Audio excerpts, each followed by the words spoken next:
Lil Durk's Hitman explained why he did it. Everyone's been buzzing about Lil Durk's recent arrest by the feds, but just as much talk is centered around his alleged snitch, OTF Jam. In particular, a video of Jam hyping up Durk. Hey, you know what's so crazy though? Fuck be sitting up there doing all this, sneak this and the internet games and all this. Up some money, do something, like. All while supposedly wearing a wire, has gotten a lot of attention. Now, Durk's alleged hitman has come forward with his own reasons for turning on him. The hitman speaks up. Allegedly, when Kyon Grant was caught following the murder of Quando Rondo's cousins, he told the cops exactly who sent him. According to the feds, that name was none other than Lil Durk. So, Lil Durk, whose real name Durk Devontae Banks, has found himself in some of the heaviest trouble of his career. The rapper was arrested in South Florida after a murder-for-hire plot came to light, and it's no minor situation. According to the Broward County Sheriff's Office, Durk got taken in with the help of the U.S. Marshals, and the charges are serious. They're saying he's the leader of Only the Family, OTF, not just a rap crew, but according to prosecutors, a whole operation tied to violence and murders, all allegedly directed by Durk himself. This isn't just about rap, this case is about the long-standing street tensions that have been spilling into real life for years. The story behind this is all linked back to an old beef. It all hit a tragic peak on the night of November 6, 2020. Von, along with his crew, was out at the Monaco Hookah Lounge in Atlanta, and things quickly took a dark turn. Around 2 a.m., Von spotted Quando outside the club, and without hesitation, he went straight at him. Words weren't exchanged. Von was swinging right from the jump, and things escalated in seconds. What started as fists quickly turned into an all-out fight, drawing in more people from both sides. Then gunfire erupted. In the chaos, Von was shot multiple times. He was rushed to the hospital but didn't make it. He was just 26 years old. The fallout from that night was massive. Surveillance footage spread across the internet, capturing the moments when Von was hit. The security, who were already on the scene, ended up exchanging gunfire with some of the crew members involved, adding to the chaos. Quando's associate, Timothy Lul Tim Leaks, who got hit himself during the scuffle, was later charged with Von's murder. Atlanta police held him at Grady Hospital under arrest as he recovered, closing Von's homicide case almost as quickly as it had opened. What happened next only added fuel to the fire. Less than 2 weeks after Von's death, Quando Rondo put out a track titled End of Story, where he essentially justified what happened that night, claiming it was self-defense. Lyrics like "blood on your brother on the ground, go and pick your mans up" didn't sit well with Von's circle or Durk. Rondo was making it clear he felt no remorse, and this was more than just a song. It was a statement that he wasn't backing down. Things didn't stop there. Rondo's shows in places like Macon, Georgia, started getting canceled due to security reasons, though rumors were flying that Durk might have been buying out tickets to send a message that he was always close. Then there were these alleged DMs between Durk and Rondo, with Rondo supposedly asking to clear the air. Rondo went on Instagram to shut down the screenshots, claiming they were fake, saying, "Don't believe no internet shit, I ain't DMing nobody." Now the feds are claiming that Durk then put a price on Quando's head, setting the stage for a massive revenge plan. Fast forward to August 19th, 2022. Word reached Durk's crew that Rondo was posted up at a Los Angeles hotel. That day, 5 OTF members, DeAndre Wilson, Keith Jones, David Lindsay, Asa Houston, and an unnamed fifth man, hopped on flights from Chicago to San Diego, then drove up to LA using cash provided by Durk, according to authorities. Durk allegedly kept a low profile, texting his associate to, "Don't book no flights under no names involved with me." The same day, he was spotted at a place in the San Fernando Valley, staying out of sight but keeping a watchful eye on the whole setup. Once the team touched down in LA, they linked up with Kyon Grant, one of Durk's most trusted OTF associates who flew in on a private jet. Grant didn't just bring himself, he came loaded with resources. Court records say he got the crew hotel rooms, picked up 4 ski masks, and secured 2 high-end cars to blend into LA's luxury scene. He also allegedly supplied firearms to Jones, Lindsay, and another unnamed man, including one modified into a fully automatic machine gun. The next day, the crew trailed Rondo and his cousin Saviaya Robinson as they moved through LA. They watched closely as the two rolled in a Cadillac Escalade, hitting up a dispensary, a clothing store in West Hollywood, and finally a gas station near the Beverly Center. That's where Houston parked nearby, to block an escape route, setting the stage for the ambush. Jones, Lindsay, and the unnamed man jumped out, aiming to hit Rondo, but when the shots rang out, they missed him and tragically hit Robinson, killing him on the spot. After the hit, the OTF members reportedly regrouped at an In-N-Out, where they met with Grant to discuss payment, securing their cut before they dipped. By nightfall, they were en route back to Chicago, flying out of San Diego with the job done, even though they hadn't fully hit their target. Authorities say that Grant Jones, Lindsey Wilson, and Houston were all picked up on conspiracy to commit murder-for-hire charges during a coordinated raid in Chicago. U.S. Attorney Martin Estrada, who's prosecuting the case, called it exactly what it was: cold-blooded. He didn't mince words, saying it's one thing to go after a rival, but to do it in a public spot like that, putting bystanders in the line of fire, is another level of dangerous. Now Durk is up against a long list of charges, including murder for hire and conspiracy to commit murder for hire. It's not just Durk, though. 5 others connected to OTF were also arrested as co-conspirators. The feds are saying Durk financed the whole thing, from the ambush to the travel costs for his crew to get from Chicago to LA. They've got messages they say show him telling an associate not to use any names linked to him when booking flights, trying to keep things as clean as possible. Durk's not just facing serious charges. There's a lot of talk going around about possible informants within his own circle. Social media, live streams, and blog posts are lighting up with rumors that someone close to Durk might have flipped, giving the authorities a closer look into OTF's movements. Names are circulating, and some fans are pointing fingers at people like OTF Jam. Whether it's real or just speculation, people are saying there might be more than one person involved, possibly someone who's been in Durk's circle for years. This idea that somebody could have been wearing a wire all along has everyone on edge, and it's hitting close to home for Durk's crew. The arrest itself didn't come out of nowhere. When Durk saw the writing on the wall, that his people were getting arrested left and right, he apparently tried to escape. He was down in Fort Lauderdale with his kids, supposedly spending family time at Disneyland, but when his crew in Chicago started getting picked up, he must have sensed it was only a matter of time before the heat was on him. First, he booked flights to Dubai and Switzerland, but then he switched to a private jet to Italy. The feds, though, were already watching and weren't going to let him leave the country. The reaction online has been wild. Fans, bloggers, and insiders have all weighed in, each trying to piece together what's really going on with OTF. The arrest has brought out a lot of tension within Durk's circle, too. People who were supposedly loyal are now going silent or outright distancing themselves. OTF Moa, one of Durk's close people, has even told everyone to stop calling his phone for details, calling out those who seem like they're happy about Durk's arrest. He told folks to keep their fake concerns to themselves and stay out of family business. Word on the street is there's been a major betrayal from within OTF, an inside man who's been feeding info to the feds for years. According to the rumor mill, the snitch was Jam, an OTF member everyone thought was solid. Jam served 12 years for attempted murder, got out in 2022, and was welcomed back by the crew. But turns out, dude wasn't just doing his time. Reports say he was working with the authorities the whole time, wearing a wire and gathering dirt on OTF. His info supposedly links Durk, real name Durk Devontae Banks, to a hit on Quando Rondo's cousin. Here's a video of Durk hyping up Jam. Hey, you know what's so crazy though? Fuck be sitting up there doing all this, sneak this and internet games and all this. Up some money, do something. Like, And while this whole situation is hitting OTF hard, it's also stirring up issues with rival groups. There's been talk that the Crips, particularly Brick Baby, have been involved in some way, with fans speculating that they might be connected to the information leak. Brick Baby has connections to both OTF and Quando Rondo, and there's talk that tensions with Quando led to some recent shakeups within the Crip community. However, some bloggers think that Quando felt like Brick Baby and the Crips weren't fully supporting him, which has only added more fuel to the fire. I don't think Brick Baby set up nothing. Looking at it all, Durk's arrest seems like another chapter in a violent cycle that's been escalating for years. But this begs the question, why does Lil Durk wish Quando Rondo dead?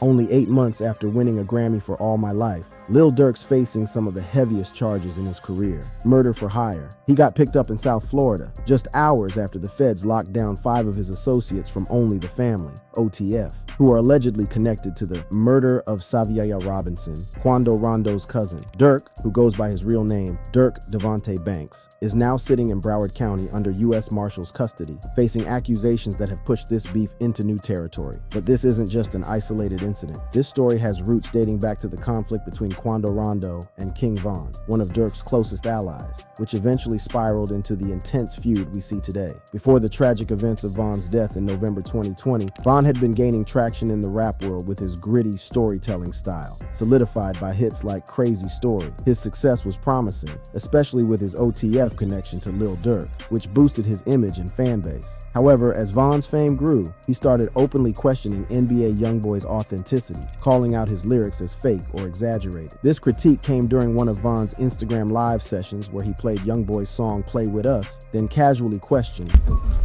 Young boy talking about on this song, bro? Alright. He talking crazy on his man. Oh, yeah? He ain't even like that. Oh! On his ass now. On his All that ass. cap. You got cap in your raps.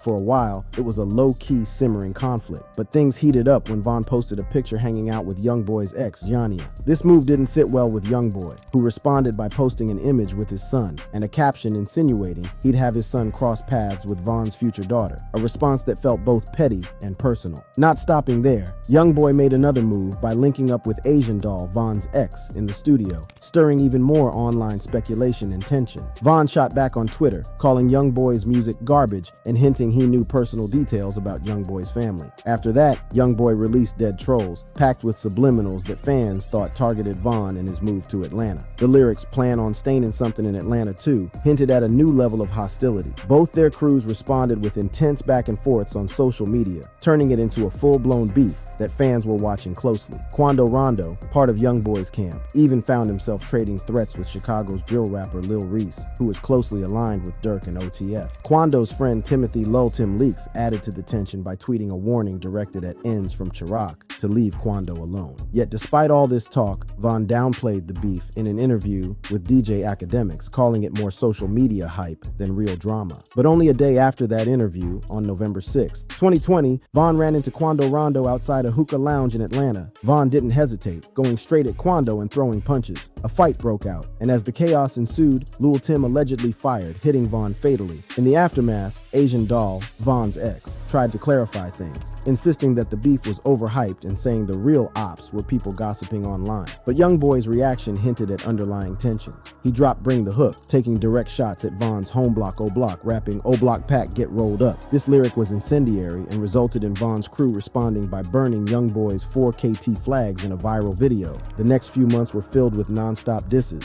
DJ Academics even commented that Youngboy was on demon time, a statement Lil Reese quickly dismissed as mere rap talk. Meanwhile, NLE Choppa, who was a fan of Von, entered the fray, showing support for Von in a social media post, saying he was backing Von's name since he could no longer defend himself. Youngboy fired back with "No Like I Know," delivering lines that were not just disses but direct threats. "I bet your mama be destroyed when we send your stupid ass to God." He even aimed shots at Durk and Reese, suggesting they would bite the dust just like Von. The feud expanded, pulling in other big names. Bobby Shmurda, who had recently been released, criticized people taking credit for work done by their friends, which seemed like a jab at Youngboy and his fans who supported Lil Tim's role in the incident. Youngboy, never one to let a diss slide, shot back with sarcasm, telling Bobby to make a hit and even mocking him as a slave. This exchange was far from friendly, with Bobby eventually threatening violence on social media, though it never came to that. Months later, in November 2022, Quando Rondo and Youngboy dropped a joint project and one track stood out. Quando took a jab at Von's sister, Kayla B, with lyrics saying, "My favorite op dead, sister talk too much," referring to her outspoken defense of Von. He even alluded to Lil Tim's role in Von's death, saying, "Lil Timmy rolled her brother up," adding salt to an already open wound. Kayla clapped back on social media, calling Youngboy a hater who's always beefing with everyone. Lil Durk, who had always been close to Von, wasn't about to let things slide. Though he initially held back from responding publicly, he eventually made his position clear. When rumors circulated that he and Youngboy might squash their beef, Durk shut them down, saying, "I ain't friends with no niggas." To him, this wasn't just about music, it was about loyalty to Von. In recent interviews, Durk has spoken about his stance, saying he won't send shots but also won't forgive anyone responsible for Von's death. With both camps having allies spread across the rap industry, the beef between Youngboy, Quando, Durk, and Von has led to a huge division among fans and rappers alike. Each camp has sent veiled messages, disses, and direct confrontations, making it one of the most tense standoffs in modern hip-hop. Durk's facing a potentially long legal battle, while Youngboy and Quando continue to fuel the animosity with their music and statements. The deadly conflict between King Von and Quando Rondo brought a brutal spotlight to the violent tension simmering beneath the surface in the rap world. Yet as shocking as this beef was, it's only a single thread in the much larger tapestry of Chicago's rap scene, where the intersection of music, street life, and crime has created a complex culture all its own. For many Chicago rappers, feuds, violence, and retribution aren't just lyrical themes but real-life struggles. Chicago rappers and crime. to understand crime in Chicago, we will be using King Von, known offstage as Davon Bennett, as an example. His story is deeply intertwined with the gang violence that plagued Chicago's South Side and the lifestyle that came with it. While he publicly projected a ruthless, unapologetic persona, his alleged involvement in several high-profile murders paints a more complex and chilling picture. In April 2014, Chicago police questioned King Von regarding the murder of Gakira K.I. Barnes, a 17-year-old member of the Gangster Disciples. Barnes, a figure of her own notoriety within the Chicago gang scene, was allegedly killed by Von in retaliation for gang conflicts. While Barnes's reputation suggested a hardened persona, her death was particularly shocking because of her young age and the brutal nature of her end. According to police reports, multiple witnesses had seen Von near the crime scene, and he was widely believed to have played a role. However, due to inconsistencies in witness statements, authorities couldn't formally charge him. This early incident marked one of the first times Von's name was officially linked to a murder investigation. Only a few months after the Barnes incident, Von was linked to another violent crime. On May 29, 2014, Von allegedly shot Malcolm Stuckey, killing him and injuring two others at a party in Englewood, a neighborhood on Chicago's South Side. Stuckey, who was not deeply involved in gang life, reportedly became an unfortunate target after a confrontation with Von and his associates. Von, along with an accomplice, faced first-degree murder and attempted murder charges. The trial became highly publicized, with Von ultimately being found not guilty in December 2017. Many speculated that witness intimidation played a role in his acquittal, highlighting the often fragile justice system in gang-ridden neighborhoods. This case also added to Von's dark reputation, painting him as a dangerous figure who was difficult to prosecute. In May 2019, Von and fellow rapper Lil Durk were arrested in connection with the shooting of Alexander Witherspoon outside a drive-in theater in Atlanta. Prosecutors claimed Von and Durk were involved in robbing and shooting Witherspoon, who survived but sustained serious injuries. The incident highlighted the expansion of Von's violent influence beyond Chicago and into other cities. This incident caught significant media attention as both rappers were on their way to mainstream fame. After a period in jail, Durk was released on a $250,000 bond, while Von was released on a $300,000 bond. While the charges against Durk were later dropped, the incident continued to fuel rumors about Von's involvement in violent crime and showcased his relentless commitment to a lifestyle that blended his street reputation with his career in music.